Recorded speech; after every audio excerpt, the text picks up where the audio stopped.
Hello friends, आप सभी का फिर से स्वागत है मोहन सर की क्लास में। दोस्तों, पिछली वीडियो में मैंने बताया किस तरह से हमने प्यार के रिश्ते को शादी के बंधन में बांधा था। तो दोस्तों, अब हम शादी के बंधन में तो बंध गए थे, मगर अब बारी थी आगे आने वाली समस्याओं का सामना करने का। दोस्तों, 18 अगस्त को हमने शादी की और 19 अगस्त से हमेशा की तरह स्कूल जाना शुरू किया। सब कुछ पहले की तरह ही था। फर्क सिर्फ इतना था कि सावी पहले अपने माँ बाप के घर से आती थी, लेकिन अब मेरे घर से। अभी हम स्कूल तो जा रहे थे, मगर हमेशा हम दोनों के दिमाग में यह डर बसा हुआ रहता था कि कहीं सावी के माँ बाप स्कूल में न आ जाए और पूरी स्कूल के सामने हमारी इंसल्ट न हो जाए। मगर ऐसा नहीं हुआ। लगभग 15 से 20 दिन हो गए, मगर वे लोग स्कूल में नहीं आए। उनके स्कूल नहीं आने का कारण यह था दोस्तों कि सावी को मैंने पहले ही हिदायत दे रखी थी कि घर में किसी को भी स्कूल का नाम और एड्रेस देना नहीं है। सावी ने भी बिल्कुल वैसा ही की और एड्रेस पता नहीं होने की वजह से वे लोग नहीं आए। अब हम दोनों को लगने लगा था कि कोई प्रॉब्लम नहीं होगी और हम थोड़ा निश्चिंत होकर काम करने लगे थे। 15 दिनों तक माँ, दुर्गेश और बबलू साथ में ही थे। बाद में बबलू यहीं रहा और माँ और दुर्गेश गांव चले गए। हालांकि अब भी हम कुछ सावधानियां बरत रहे थे। हम घर में भले ही पति पत्नी की तरह रहते थे, मगर स्कूल में टीचर्स की तरह ही रहते थे।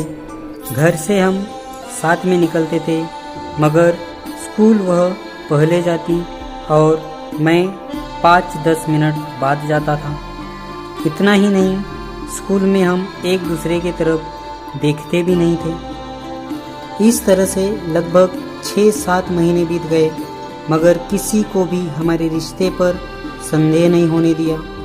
हालांकि कुछ टीचर्स जो पहले से ही हम दोनों के पीछे घात लगाए बैठे थे और जासूसी करने में लगे थे, उन्हें कुछ शक हुआ था और उन्होंने मुझसे उगलवाने की कोशिश भी की, मगर मैंने उनके इस मंसूबे पर पानी फेर दिया था।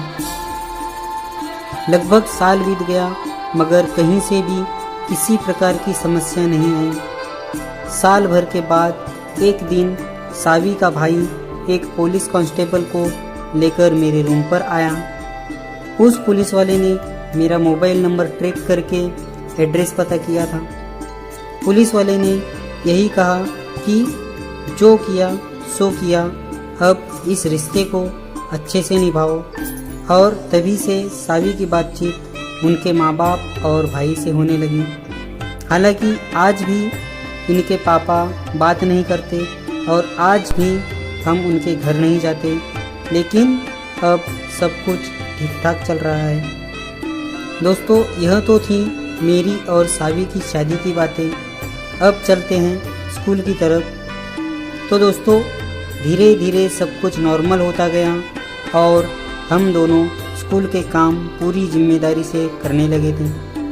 दोस्तों, जैसे कि मैंने आपको पहले बताया था कि हमारी स्कूल का ग्रांट प्रोसेस चालू हुआ था और वह प्रोसेस पूरा करने के बाद हमने सारे डॉक्यूमेंट्स डिपार्टमेंट में जमा कर दिए थे। स्कूल को ग्रांट मिल गई और गवर्नमेंट से परमिशन मिल गई। सावी से शादी करने के तुरंत 6 महीने बाद स्कूल को 100% का ग्रांट मिल गया। अब मैं मंजिल के बिल्कुल करीब पहुंच गया था और वह सपना मुझे पूरा होते नज़र आने लगा, जो सपना पूरा करने के लिए मैंने बचपन से लेकर अब तक मेहनत की थी।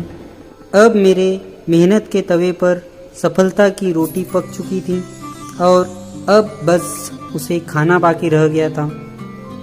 अब कुछ फॉर्मेलिटीज़ और कुछ डॉक्यूमेंटेशन बाकी था। अब मेरी गवर्नमेंट सैलरी शुरू हो चुकी थी, मगर अभी भी पासबुक सर के पास ही थी। कुछ दिनों तक हमारी सैलरी सर ने ही रखी, लेकिन वह पैसा उन्होंने स्कूल की मरम्मत के लिए लगाए थे। दोस्तों, आजकल की प्राइवेट स्कूलों की पॉलिसी होती है कि किसी टीचर को परमानेंट करना हो तो पहले उससे 15 से 20 लाख रुपए डोनेशन लिया जाता है, लेकिन हमारे सर ने हमसे वे पैसे नहीं लिए। कुछ दिन सैलरी का पैसा लिया, वह भी स्कूल में ही लगा दिया। तू गिरकर उठते रहना, तू गिरकर उठते रहना, कुछ भी हो बस चलते रहना। तू गिरकर उठते रहना, कुछ भी हो बस चलते रहना। ठोकरें कब तक रास्ता रोक पाएगी, अगर कोशिश में जान है तो किस्मत भी पलट जाएगी। जी हाँ दोस्तों, ठोकरों ने रास्ता रोका, मगर मेरी कोशिशों की वजह से आखिर किस्मत ने करवट बदल ही ली। एक दिन खुश होकर सर ने हमारे उज्जवल भविष्य की कामना के साथ हमारी पासबुक दे दी और तब से हमें गवर्नमेंट की सैलरी मिलने लगी। दोस्तों, इस तरह से आखिर मुझे सफलता मिल ही गई, और जो सपना मैंने बचपन से संजोया था और जो सफलता रूपी पौधा मैंने रोपा था, वह पौधा खाद और पानी के अभाव में बढ़ता रहा। बड़ा होने पर भी उसे कई तूफानों, आंधियों का सामना करना पड़ा।